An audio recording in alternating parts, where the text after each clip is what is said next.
Olá, sejam muito bem-vindos, sejam muito bem-vindas. Está começando o JF Entrevista. Estamos realizando a série Vereadoras e Vereadores da Câmara Municipal de Juiz de Fora. Hoje, aqui com a gente nos estúdios, o vereador André Luiz, do Republicanos. Participa com a gente desta entrevista o jornalista Ricardo Miranda. André Luiz está em seu primeiro mandato, é pastor na Igreja Universal do Reino de Deus há 25 anos, onde coordena projetos sociais. O vereador integra o Partido Republicanos desde a sua fundação, quando ainda era o PRB, em 2003. Em seu mandato, o parlamentar busca facilitar a ação das instituições que fazem trabalhos voluntários. Defende que o poder público pode colaborar com aqueles que procuram contribuir com a sociedade. Entre suas ações, luta para combater o uso de drogas entre os jovens com políticas públicas nas áreas de esporte, cultura e lazer. O vereador, presidente de duas comissões aqui na Câmara, a de Finanças, Orçamento e Fiscalização Financeira e a de Defesa dos Direitos da Criança, Adolescente e Juventude. Obrigada, vereador, por sua participação aqui com a gente. Ricardo, muito obrigada por estar mais uma vez aqui com a gente no JF Entrevista. Vereador, vamos começar falando dessa longa trajetória, né? Como é que o senhor entrou na vida pública? Só de liderança na igreja o senhor tem 25 anos, já está há muitos anos aí também no partido, né? Conta pra gente um pouco dessa história. Primeiro, é muito bom estar aqui, né? Esse convite, poder dialogar com você, Marisa, com nosso amigo Ricardo Miranda e com o público, né? Da nossa cidade, que é sempre muito bom conhecer os seus representantes, e é um prazer dizer que é um prazer muito grande estar aqui e dividir um pouquinho da nossa experiência. A gente já trabalha e milita nesse campo de ajuda, principalmente em relação aos jovens, há muitos anos, né? Eu tenho um trabalho pastoral na Igreja Universal, onde eu sempre trabalhei com jovens, e principalmente jovens de periferia. E dentro da instituição, a gente sempre viu uma deficiência muito grande por parte do poder público na assistência a esse público, né? Existe muito discurso, mas quando a gente vê na prática, na ponta da linha, a gente não vê resultado. Então, inclusive, foi até um pouco disso que nos motivou a ingressar nessa carreira política aí, a fim de tentar, de alguma forma, ajudar essa população aí, porque a gente sabe que dá para fazer, e a política é a ferramenta ideal para poder ajudar. A política ela é muito boa, depende de quem faz. Vereador, esse trabalho, o senhor começa aqui em Juiz de Fora, já vinha antes, quando o senhor ainda não morava em Juiz de Fora, e o que tem feito de fato aqui em Juiz de Fora, dentro da igreja, aqui na Câmara para Criança e Adolescente?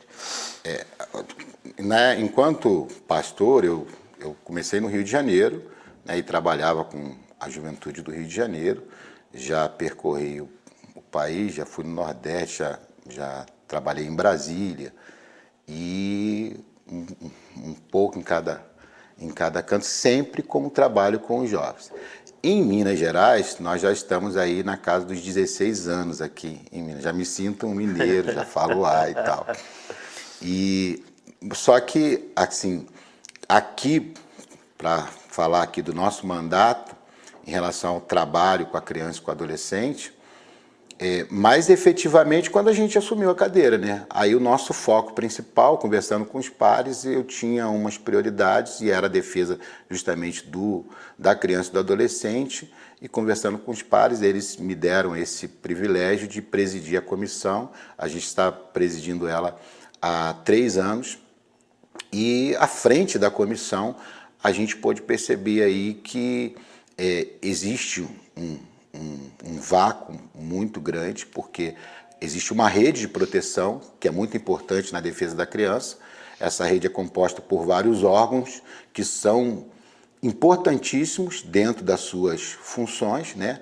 A polícia, o judiciário, as secretarias, a própria Casa Legislativa, mas que existia uma dificuldade muito grande na comunicação. Esse foi o primeiro ponto que a gente viu e que a gente tentou, através das ações da comissão, a gente tentou minimizar esse problema. Então a gente criou algumas ações que a gente teve êxito, onde a gente conseguiu fazer com que esses órgãos dialogassem. Inclusive, o último dos nossos principais eventos, que é um evento até já muito importante, já virou uma marca aqui na casa, que é o do mês de maio, que é o mês de combate à exploração sexual infantil, a gente teve aqui na casa presente representantes de todos os órgãos que compõem a defesa da criança e do adolescente, que eu achei assim um ganho muito grande, porque eu acho que todo mundo defende, mas se dialogar, então a gente consegue ter mais força e mais resultado positivo dentro dessas ações. Efetivamente, né? O que é essa junção? Nós estamos falando de vários órgãos, né? Justiça, Ministério Público, as secretarias, os conselhos tutelares, Polícia né? Militar, Polícia... os agentes, Civil, né, da ordem. O que efetivamente o senhor já conseguiu à frente dessa liderança? A gente tem um trabalho também grande, além de todo mês tem a semana, né, que tem palestra, né, que o senhor vai a vários lugares. O que efetivamente a gente pode dizer que já acontece, né, em relação à proteção à infância e à adolescência em Juiz de Fora a partir desse trabalho? Quando a gente fala em conquista para o nosso município, a gente tem uma grande conquista que é a questão dos conselheiros tutelares. Quando se fala em defesa e proteção da criança e do adolescente, o primeiro agente nessa defesa é o conselheiro tutelar. E nós acabamos de sair de uma eleição muito importante, onde nós tivemos uma ampla participação da população e a gente conseguiu com que o nosso município aumentasse, saísse de 3 conselhos para 5 conselhos, e cada conselho tem 5 conselheiros, ou seja, aumentamos em 10 conselheiros tutelares dentro do nosso município. E eram 15, agora serão 25? Agora serão 25, foram eleitos agora em outubro, né? Em eleição que foi unificada no país inteiro, e aqui nós temos 10 a mais. E o detalhe que faz uma diferença muito grande cada conselheiro, porque os assuntos que são referentes à proteção da criança são assuntos muito delicados. Às vezes um conselheiro ele fica preso a uma situação, a um atendimento, por dias, porque são complexos demais. Casos de abuso de menores, de crianças, de violação de direitos, de exploração de trabalho infantil. Mas existem alguns casos, e a gente tem até conhecimento de alguns, e geralmente de tão delicados que são, e em geral eles correm segredo de justiça, porque são realmente assuntos muito complexos. E o conselheiro ele é muito demandado em relação a isso. Hoje em dia, falou em criança, a pessoa pensa, vou chamar um conselheiro tutelar. E tem muita coisa que permeia esse assunto, e que esse era um dos pontos, essa era uma das instituições, os conselheiros tutelares, que precisariam de um apoio, de um fortalecimento. E a gente abriu as portas da comissão, não só eu, faz parte da comissão o vereador Tiago, também faz o vereador Juraci, já fez parte também o vereador João Wagner e a Laís Perru também. E a casa sempre, toda ela, abraçou a causa. Então, nós trouxemos os conselheiros para dentro da comissão e passamos a ouvi-lo naquilo que eles enxergavam como as principais dificuldades. E começamos a servir de interlocutor com esses agentes, tanto com o Ministério Público, como as secretarias, o próprio Direito Humano, através do Biel, que tem sido também uma pessoa muito dedicada e muito comprometida com a causa também. E todos os agentes, fomos na polícia, fomos em todos os órgãos. E por conta disso a gente conseguiu aí alguns benefícios. Mas o foco principal em cima do conselheiro tutelar. Conseguimos aumento de remuneração deles, conseguimos ampliar a discussão deles, intermediar essa discussão deles com o executivo e também com o judiciário, que eu acho que foi muito proveitoso. Só para contextualizar essa questão dos conselhos, né? Juiz de Fora tem mais de 500 mil habitantes, né? 570 mil, né? Segundo o último censo, se não estou enganada, o ideal seria cada conselho, né, para cada 100 mil habitantes. São Juiz de Fora tinha uma defasagem nessa área, né? E o senhor tocou também na eleição dos conselheiros. Em 2019, a gente teve uma eleição com cerca de 7 mil votantes e nessa quase 17 mil votantes, né, mais de 16 mil votantes aí, mostrando a importância que a cidade também está dando a essa eleição, né, vereador? E isso foi um pouco do reflexo da participação da Câmara Municipal, trazendo essa discussão. O Conselheiro Tutelar ficou em pauta, a discussão sobre as ações do Conselho Tutelar e as suas responsabilidades ficou em pauta nessa casa por todo o tempo, tanto na questão salarial, quanto nas questões das suas funções, das suas obrigações, quanto na questão da própria eleição, né, porque as regras da eleição passam pela casa também. E a gente teve visita aos conselhos, a gente trouxe as dificuldades para aqui para casa, discutimos com os vereadores, discutimos com a prefeitura a necessidade de melhora de investimento, aportamos recursos também para mudar a estrutura, porque a estrutura é muito precária. Isso que eu ia perguntar, vão chegar os 5 conselhos, mas já estruturados? Porque a gente é de uma época, né, eu e o Ricardo trabalhamos juntos no jornal, a gente é de uma época que não tinha nem telefone em muitos conselhos, faltava, tinha as combis, não tinha nem como para pegar as pessoas. Era uma falta de recursos geral, né? Hoje a gente tem uma outra realidade aqui, vereador? A gente está melhorando. De cara, a primeira necessidade que foi apontada pela Secretaria de Direitos Humanos para a gente, enquanto comissão, e eu, enquanto presidente, me senti nessa responsabilidade. O que a gente fez? A gente equipou, mudou todo, eu peguei a minha emenda, parte da minha emenda, destinei para que houvesse uma reestruturação no equipamento do que lá já existe, na estrutura que já existe hoje. E a gente também buscou, junto ao nosso colega deputado estadual, Charles Santos, ele também nos ajudou com um recurso específico para o Conselho Tutelar. E vamos continuar buscando, por quê?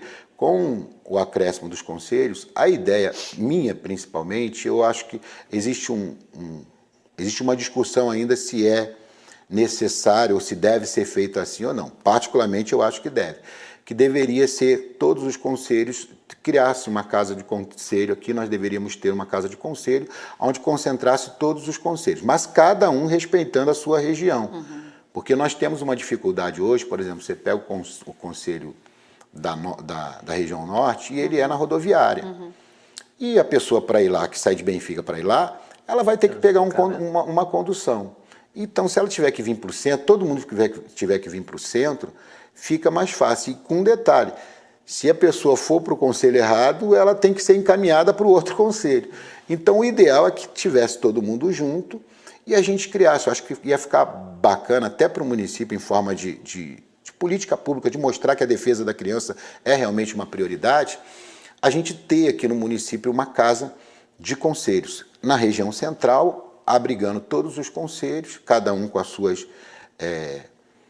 suas responsabilidades, mas daria estrutura até para a gente criar a sala de escuta especializada, com mais reserva?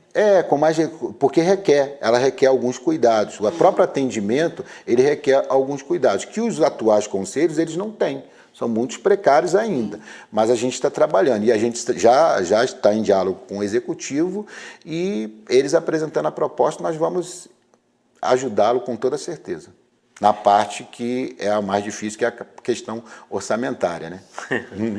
Para a gente só concluir essa questão envolvendo criança e adolescente, o município agora começa a discutir o plano municipal da primeira infância, você criar uma estrutura. Como é que a comissão participa disso? Como é que vocês estão trabalhando em conjunto? Ricardo, dizer primeiro que o plano municipal da primeira infância já está sendo, mas será uma grande conquista para o município. Porque quando a gente fala de primeira infância, a gente está falando da criança de 0 a 6 anos. E esse período, essa fase, é a fase de formação, é a fase de desenvolvimento psicológico, desenvolvimento emocional. É uma fase que ela requer todos os cuidados. Dependendo do tratamento que você recebe nessa fase, vai impactar no futuro, não só daquela criança, mas como da sociedade num todo, né? Então, a pensar em política pública de forma diferenciada para a criança da primeira infância é algo necessário, é algo fundamental. Então, já está em andamento a criação, foi criado um grupo de trabalho. Nesse grupo de trabalho existe a participação do Executivo, existe a participação da OAB, a participação do Ministério Público, do Poder Judiciário, o doutor Ricardo, é quem coordena todo esse trabalho com brilhantismo, né, e com a dedicação que ele sempre teve com a questão da criança, como a doutora Samira também. Mas o secretariado está empenhado em fazer o recorte das políticas públicas relacionadas à primeira infância. E a Casa Legislativa, ela também está lá participando dessas discussões. Hoje os representantes são eu, o vereador Juraci Schaefer, e nós também convidamos o vereador João Wagner Toniol, que é uma pessoa que sempre se dedicou por questões aqui, às vezes tem na hora da escolha e da montagem, ele dessa vez ele ficou de fora, mas não de participar. Então, a gente o convidou para também estar participando da discussão desse plano e ele está lá também participando efetivamente. Uma vez concluído esse plano, ele vai vir para casa para que ele seja analisado pelos demais pares, passe pelas comissões e então seja aprovado aí e o município possa ter essa referência. E eu tenho certeza que vai ser uma grande conquista. Só que com um detalhe, né? Nós já estamos trabalhando, você falou de participação da Câmara, a gente aprovou agora uma lei aonde obriga, não para essa, a lei orçamentária está na casa, mas para essa não dá mais tempo, mas para a partir do próximo ano, quando a lei orçamentária vier para casa, ela vai fazer também esse recorte, agora é obrigatório porque nós aprovamos. Eu apresentei essa lei e foi aprovado pelos pares e ela vai fazer esse recorte de quanto que se pretende investir com a primeira infância no nosso município. O que é muito importante para que você tenha ali uma noção e você tenha um parâmetro para você saber e medir as políticas públicas relacionadas à primeira infância. Só para a gente encerrar esse bloco e esse assunto da criança também, que a gente tem muitos ainda para falar, como é que o senhor avalia hoje a infância e a adolescência em Juiz de Fora, né? Desde que o senhor entrou até agora, de maneira geral, né? Sem tocar só na primeira infância, nos conselhos, como é que o senhor avalia a proteção à criança e ao adolescente em Juiz de Fora de maneira geral? De uma maneira geral, eu vejo que há muito empenho por parte de todos os agentes responsáveis, de toda a rede de proteção. Eu acho que há muito empenho, há muita dedicação. Nas escolas, por exemplo, que é o principal celeiro ali das crianças, né? As professoras, principalmente os profissionais de educação, eles desempenham um papel fundamental, porque eles são um pouco de tudo, né? Eles são psicólogos, são professores, em alguns casos são como se fossem pais, assumem papéis que são realmente, que fazem a diferença na vida de uma criança, que a gente tem certeza que vai impactar de forma positiva. O que eu percebo é que existe um empenho muito grande das pessoas. Isso é uma coisa. Outra coisa existe uma demanda muito grande, existe uma necessidade muito grande. Nós temos uma periferia que ela não consegue receber de forma efetiva as políticas públicas até que são divulgadas. Embora haja empenho para se realizá-la, esse empenho que está sendo feito, ele é muito pouco quando você vai analisar na ponta da linha. Então você chega nas comunidades de periferia, você vê os jovens com a sua vida ociosa, na maior parte do tempo.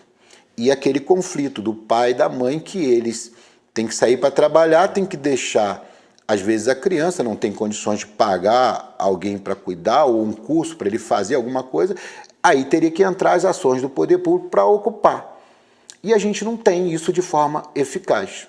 Se você me perguntar assim, vereador, qual seria um caminho? Eu enxergo um caminho como a escola de tempo integral, mas de forma efetiva, geral, sabe?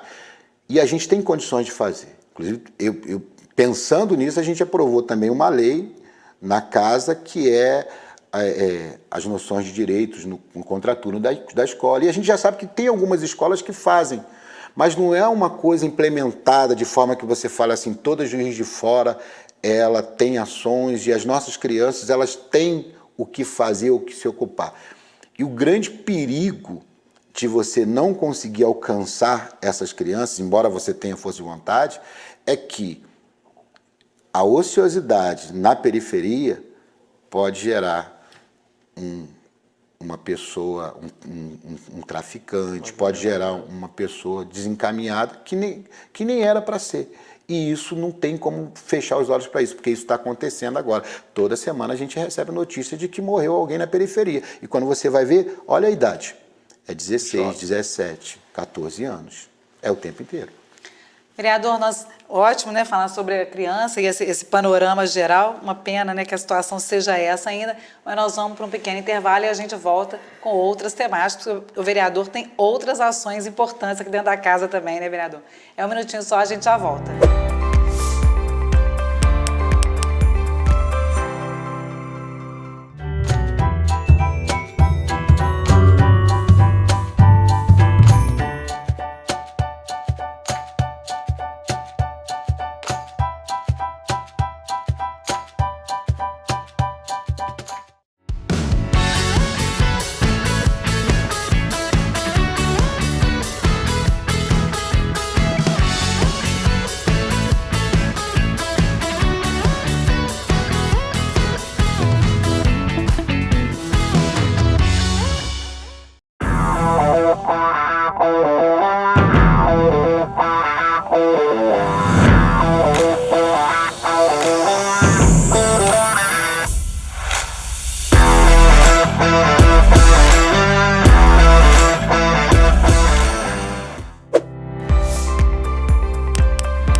Olá, estamos de volta com o JF Entrevista na série Vereadoras e Vereadores da Câmara Municipal de Juiz de Fora.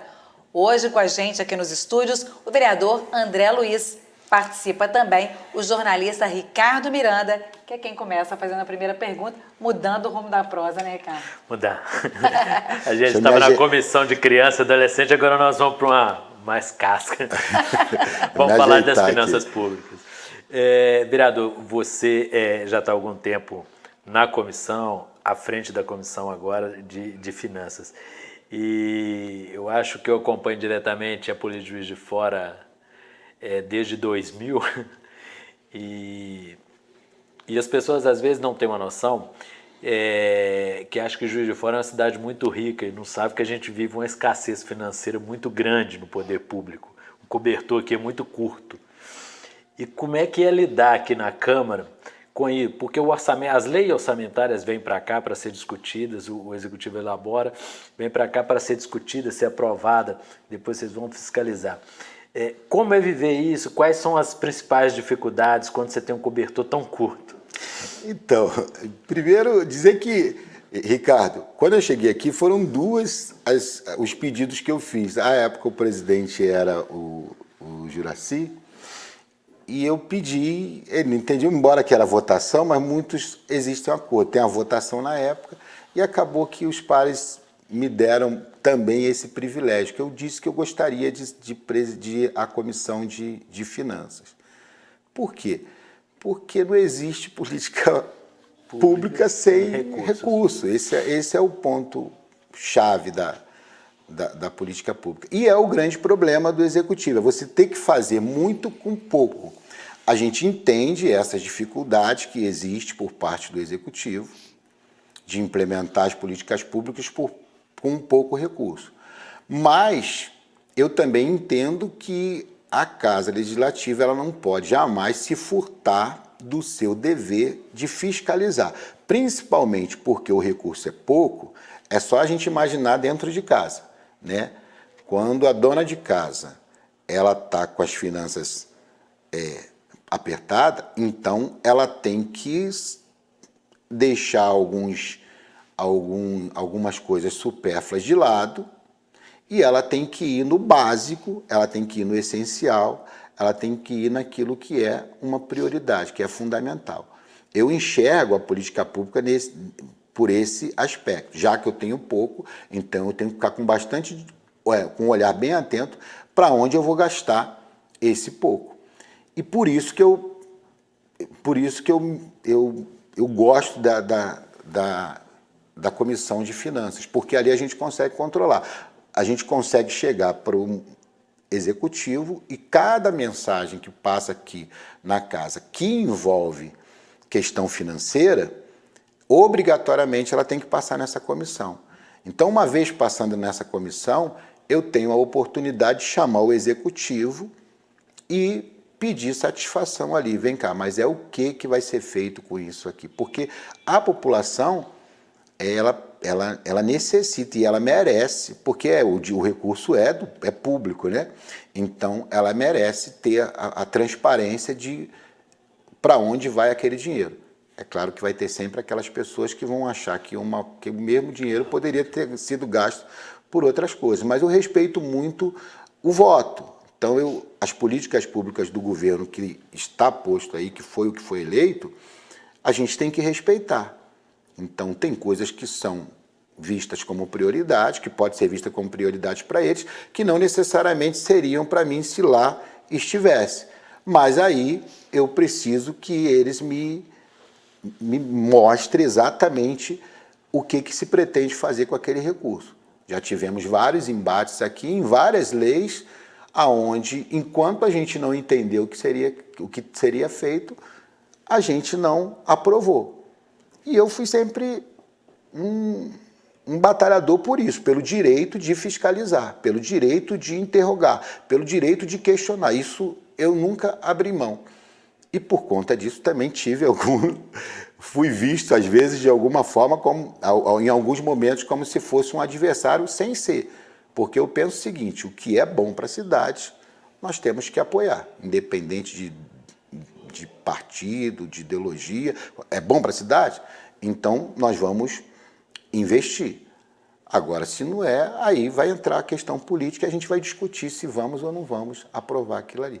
Mas, fazendo assim um panorama da comissão, ela é muito boa por conta disso e a gente tem conseguido também, assim como na comissão de crianças, a gente conseguiu também alguns avanços, porque eu não sei como é que era no passado, né? Mas eu sei que enquanto a gente presidiu aqui a comissão e com o vereador Wagner, que presidiu um ano também, não foi diferente, a gente trouxe o executivo para discutir aqui. A gente tem mantido isso quase como uma obrigação, mas na verdade foi mais na base do diálogo mesmo. Hoje, só para você ter uma ideia, a cada início de período existe um acordo com o executivo deles virem aqui e participarem conosco da reunião da Comissão de Finanças para tirar qualquer dúvida que os pares tenham sobre qualquer assunto relacionado à questão financeira. A gente pode dizer que os municípios, né, o senhor falou de investimento aí, o Ricardo falou, pensa que os de fora tem dinheiro, mas acho que é uma situação que os municípios, de maneira geral, vivem no Brasil, né, não há verba para se investir, não há recurso para se investir. O dinheiro está muito comprometido com o funcionalismo, com a saúde, com a educação, com as despesas mesmo, de maneira geral, né? Como é que o senhor vê isso?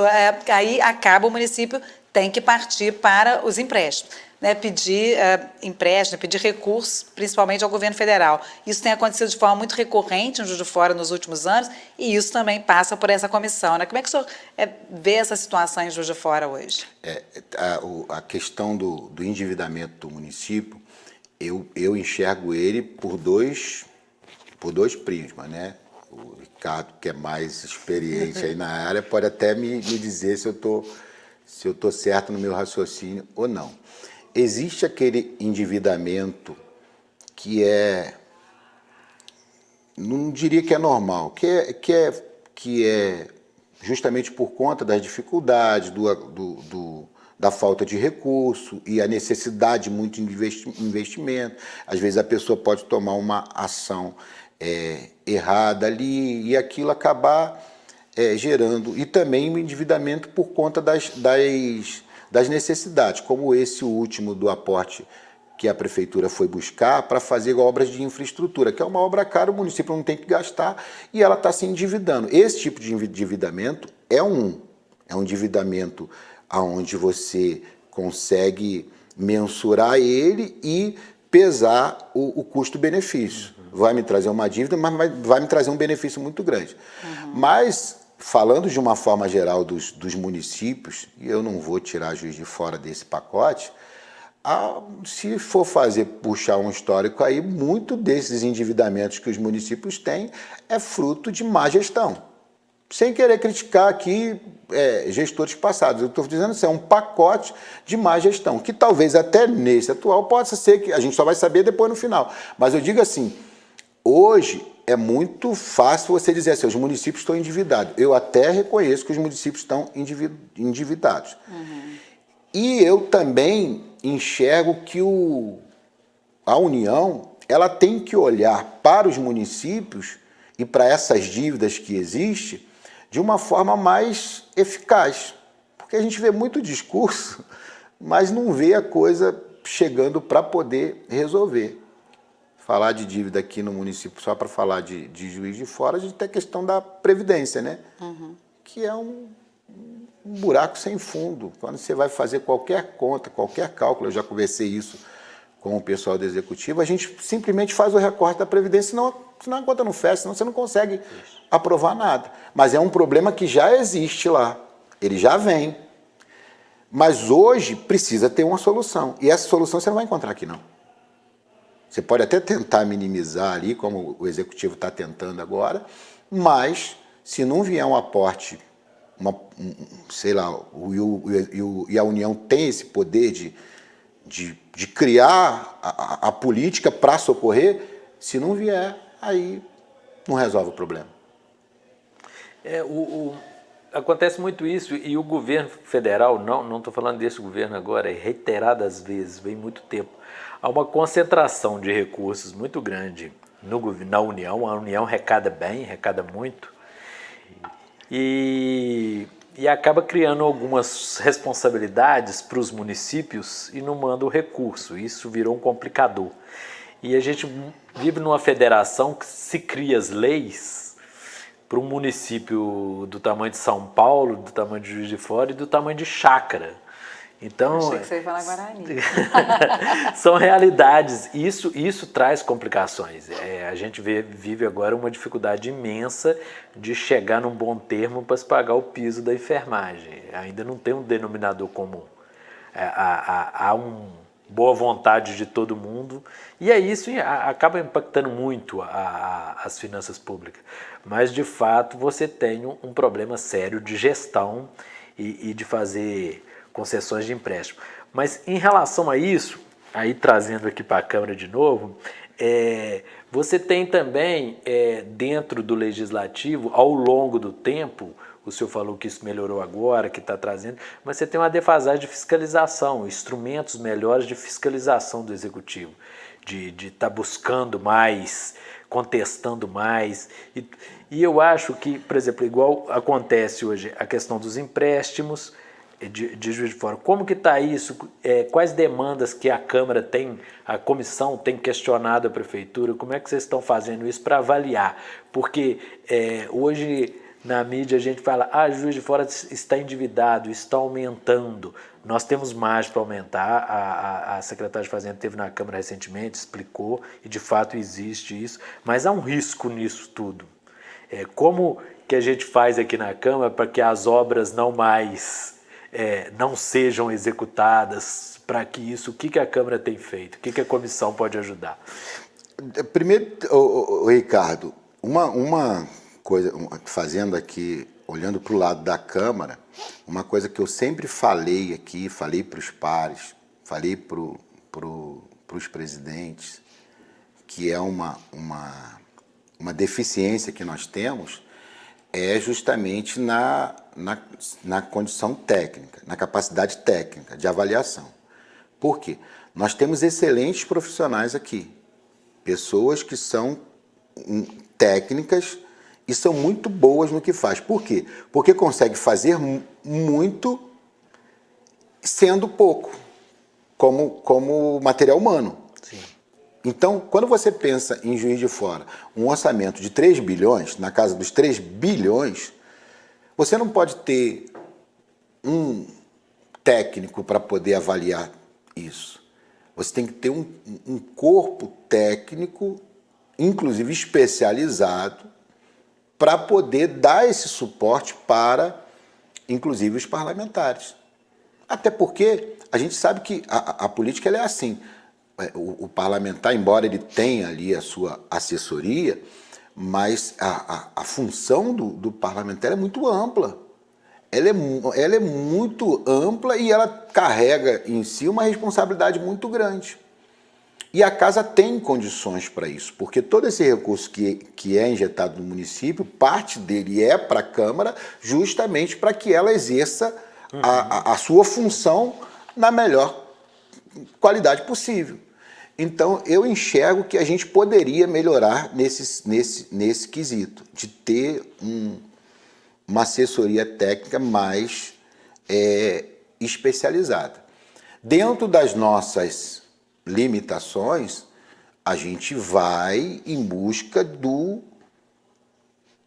das informações e a gente vai em busca das avaliações.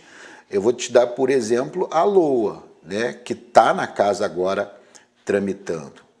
A LOA é uma peça complexa, é uma peça grande, a principal projeto que lembrar tramita que LOA é nessa... Lei Orçamentária Anual de 2024 Isso. e que a Câmara tem até o dia 14 de dezembro para fazer essa aprovação, ou seja, num curto espaço tem que fazer essa análise toda. Se parar para analisar a importância dela e o período que a gente coloca, ela inclusive segue um rito diferente. Ela chega na comissão e a gente tem que tratar todo o rito dela de forma especializada e agora com ainda a questão das emendas impositivas, que aí é algo que se tornou ela ainda mais complexa ainda, porque é uma coisa que está sendo implementada e que, no mínimo, ela teria que ter um tempo maior e a gente fica, se desdobrando para resolver todas as questões. É muita coisa. Você pega a área da saúde, por exemplo. A gente teve um questionamento dentro da área da saúde. Houve um desentendimento inicial por parte do Conselho Municipal de Saúde com a Secretaria de Saúde sobre os investimentos relacionados àquilo ali. A comissão foi chamada para participar dessa discussão. E aí, quando você faz o recorte só da saúde, só o recorte da saúde ele já é complexo. Inclusive, parte dessa complexidade está no que você falou. Vem muito recurso e esses recursos eles são complicados para eles serem executados, para eles, de fato, esse dinheiro ser gasto. Existe uma burocracia tremenda e o executivo ele fica nesse embaraço porque ele tem que pegar esses recursos que são previsão, né?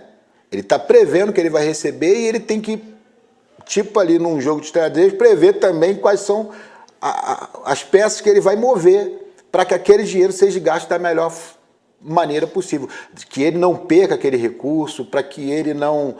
Tem uma série de peculiaridades na saúde e em todas as áreas, mas a mais delicada é da saúde. Até porque, no caso das emendas impositivas, 50% delas tem que ser destinada para a saúde. Tem que ser destinada para a saúde. Então, isso quando você...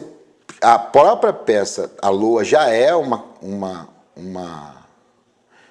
projeto complexo e agora a complexidade dele aumenta maior ainda porque ele passa a ter as emendas impositivas, que aí também é fruto de diálogo de cada vereador, com cada secretário, com cada pasta, com agentes da sociedade que tem interesse, que vem buscar o apoio e tal. Lembrando que ano que vem é ano eleitoral, aí tem mais regras ainda, né? Mais regras ainda, porque existe uma série de empecilhos pelo fato de ser o ano eleitoral, prazos também que tem que ser cumpridos.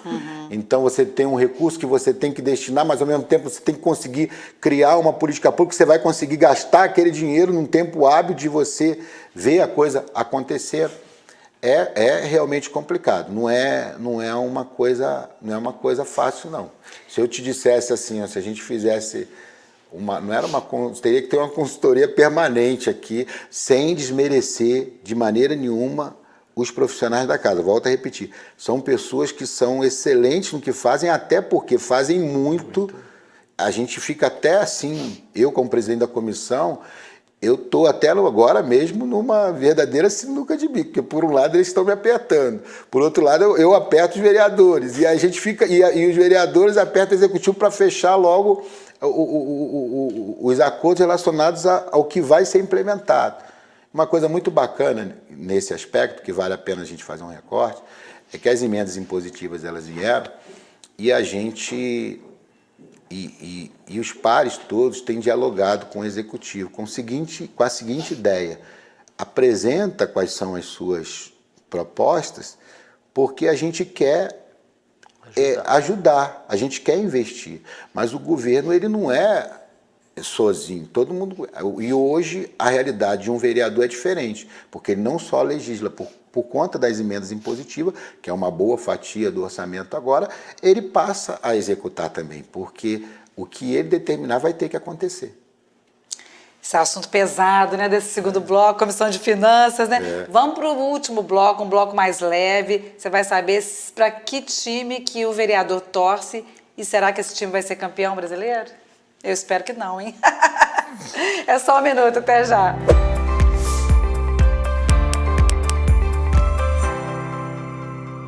Tá no ar o Café com Política.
Olá, estamos de volta com o JF Entrevista, com a série Vereadoras e Vereadores da Câmara Municipal de Juiz de Fora. Hoje aqui com a gente nos estúdios o vereador André Luiz e também o jornalista Ricardo Miranda. Falei que a gente ia quebrar, né, um pouco aí, como eu não entendo de futebol, eu vou deixar para o Ricardo. Para o Ricardo começar perguntando. Se o vereador tivesse nascido em Juiz de Fora, a chance dele ser do Botafogo era muito grande, né? Era, porque eu nunca vi ter tanto torcedor. Acho que aqui tem mais Botafogo aqui do que no bairro de Botafogo, no Rio. Mas, André Luiz, como é que você está vendo o final do campeonato? Vai acabar agora no meio da semana, dia 6. Você tem alguma expectativa ainda, vereador? Toda, né? Porque todas possível, porque o meu time é o único que realmente, quando deixa chegar, fica difícil, né? O Ronaldinho Gaúcho uma vez falou, estão deixando a gente sonhar. Quando o Flamengo chega, já é. Agora, a realidade é que é difícil de se enxergar campeão, porque depende do Palmeiras perder. E é um time difícil de perder. Mas se perder, eu acho que dá pra gente... Mas você não ficou com pena do Botafogo nem um pouquinho, gente? O Botafogo não ganha tanto tempo. Olha, assim, o Flamengo tem umas frases, a torcida do Flamengo é terrível, né? Ela solta umas frases na internet. Quando o Tite chegou, aí já começou, o Malvadão voltou, aí não dá pra ter pena. No futebol não dá pra ter pena, não. Agora dizer que é o seguinte, você falou que se tivesse nascido aqui é muito difícil, porque lá em casa, eu sou de uma família de 6 irmãos, né? Eu tenho 5 irmãos comigo, 6. Lá em cá todo mundo é flamenguista. Todo mundo é flamenguista. Minha esposa é flamenguista. Minha filha, obrigatoriamente, Muito democrática, né? é flamenguista. Não, mas o que é bacana é que somos flamenguistas mesmo, sabe? Eu era de frequentar arquibancada. É isso que eu E assim, eu vi Zico jogar. Ah, Então, quem é viu o outra Zico coisa. jogar, aí não tem como. Eu vejo as pessoas falando desses jogadores aí, falando de futebol. Não.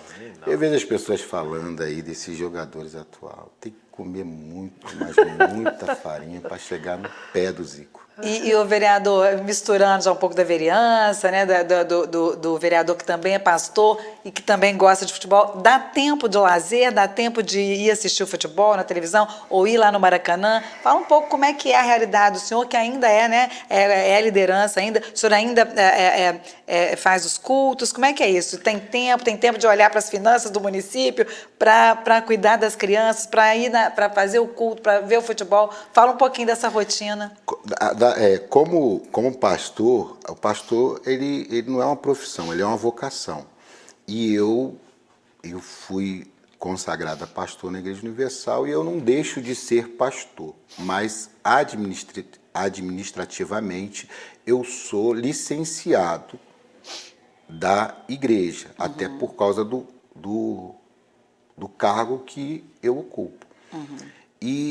Mas eu continuo exercendo as funções de pastor, continuo trabalho em várias frentes aqui no nosso município, com jovens, com moradores de rua. A gente está sempre lidando com essas questões, com causas sociais. Todo final de semana eu estou em um bairro, a gente está fazendo alguma coisa. A Igreja Universal tem um trabalho social muito bacana mesmo, mas muito importante, que tem feito uma diferença muito grande. Até dentro dos presídios a gente tem um trabalho, e esse trabalho tem toda uma coordenação, toda uma organização, é feito tudo com muita seriedade. Eu já fui coordenador aqui no estado, de toda a juventude do estado, rodei. Antes de eu vir morar em Juiz de Fora, eu vinha a Juiz de Fora algumas vezes fazer eventos com jovens aqui, no Tupi e tal, em vários lugares. Você falou que estava 16 anos em Minas, 16 em Juiz de Fora. 16 não, 16, eu morei em Belo Horizonte, morei em Nova Lima também. E, na verdade, 16 anos em Minas. Aqui em Juiz de Fora eu tenho 6 anos. Mas aqui eu estou em casa.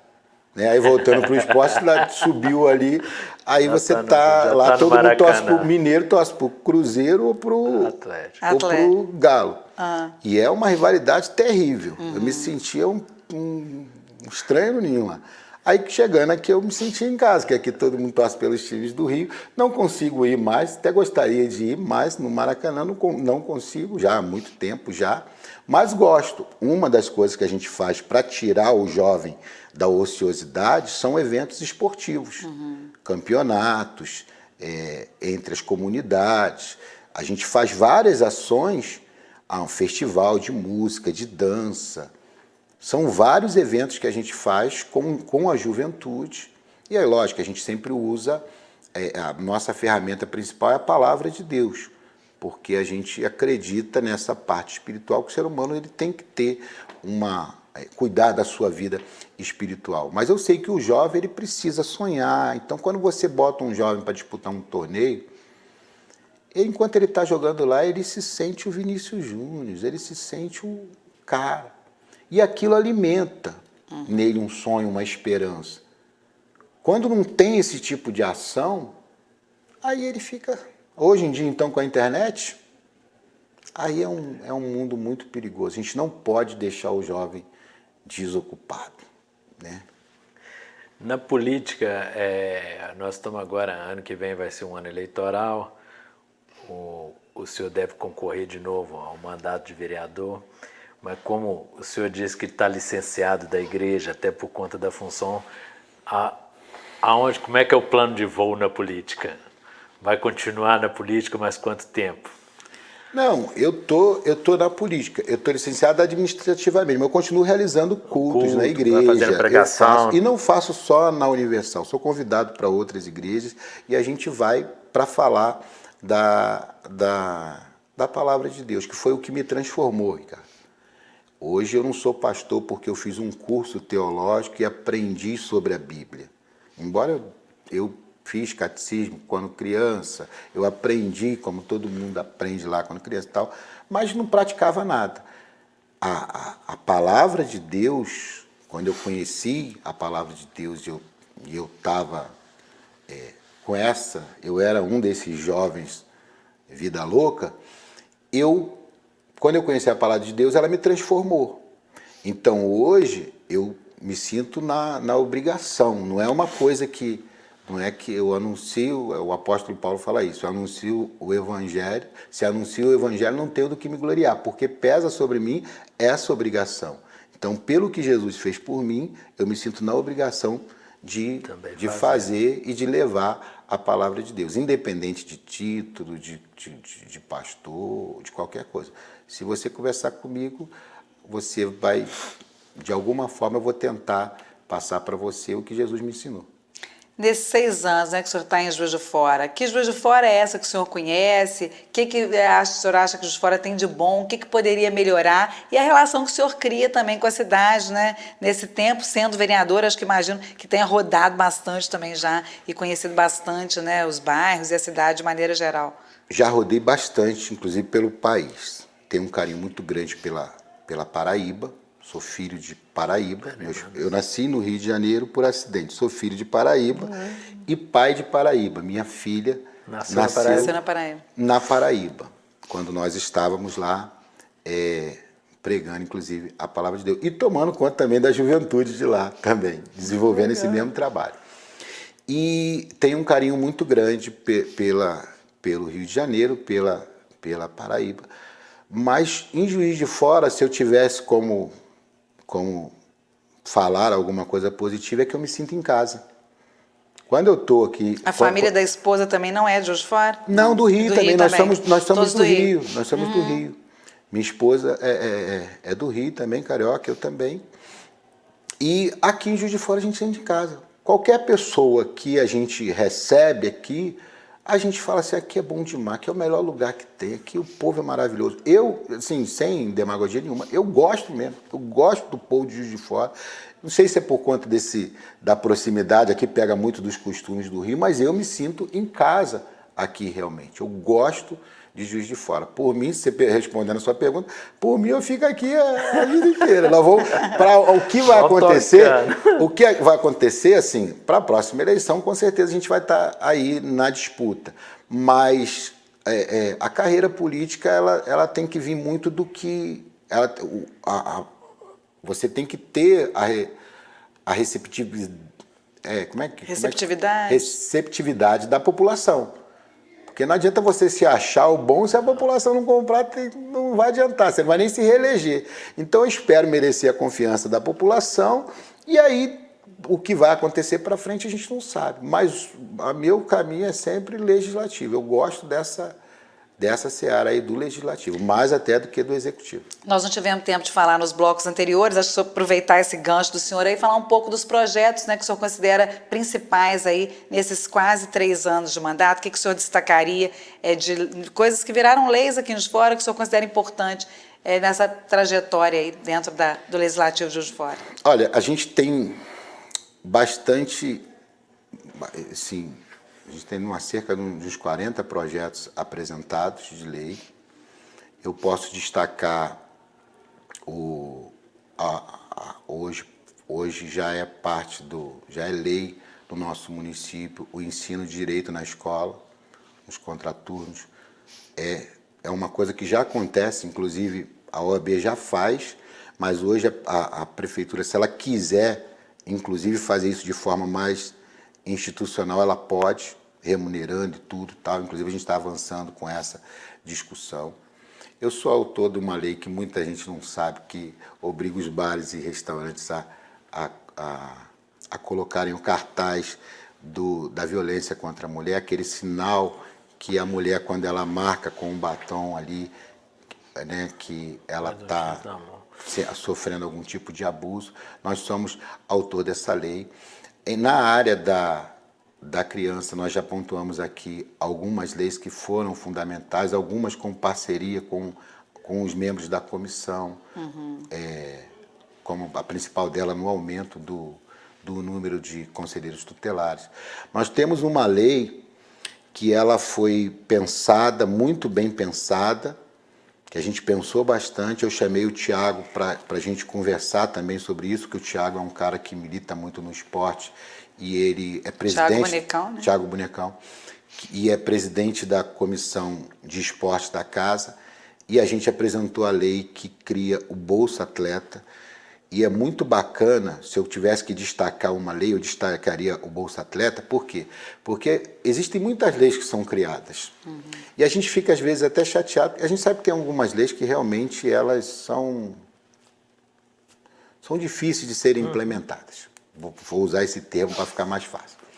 Mas tem leis que são bacanas e que deveriam ser implementadas. E essa a gente pensou, criou ela, teve aprovação, lutou para ter aprovação, tivemos a aprovação, discutimos com o executivo para que ela fosse implementada.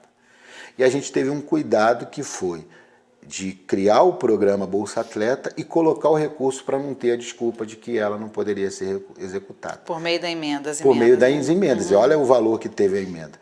Então, e isso é uma coisa que traz um novo olhar para a política esportiva dentro do nosso município, porque poucos municípios têm esse tipo de incentivo. Nós temos vários atletas, Juiz de Fora é um celeiro de campeões. Sim. E aí a gente fica sabendo quando ela vem aqui com o troféu, sai nos noticiários da cidade, às vezes vem aqui, recebe uma moção. Eu também já tinha dado uma moção e foi uma das coisas que me chamou muita atenção.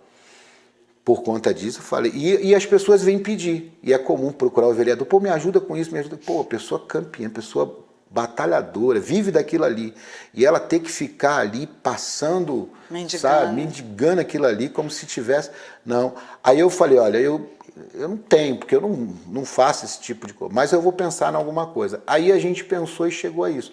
Hoje é uma política pública implementada, agora nós vamos para o 2º ano dela, está em aprimoramento, né? Tivemos o primeiro edital, já vão agora, os primeiros contemplados já vão receber a bolsa já, a partir acho que desse mês eles já começam a receber, e para o ano que vem nós já estamos fazendo um aporte maior, tanto eu como o Tiago, não sei se outros pais vão fazer, mas o programa já existe, inclusive, para receber mais recursos, e nós teremos mais atletas contemplados. E esses atletas, vale ressaltar que são pessoas com potencial e que às vezes não tinha condição para poder estar disputando em alto nível. Então tem várias. Eu deixo aqui até no site da Câmara, tem lá o link do vereador, e no link do vereador tem todas as ações do vereador. Então tem todos os nossos projetos de lei lá, mas se tivesse que destacar um, eu destacaria esse aí. É o câmaramg.gov.br e é lá em legislatura, né? Clica na foto do vereador e lá aparecem todos os projetos. Foi um prazer conversar com o senhor, viu, vereador? Ricardo, obrigada mais uma vez por estar aqui com a gente. Esse foi o JF Entrevista, a gente encerra. Ouvimos aqui o vereador André Luiz. Até a próxima semana, eu espero vocês.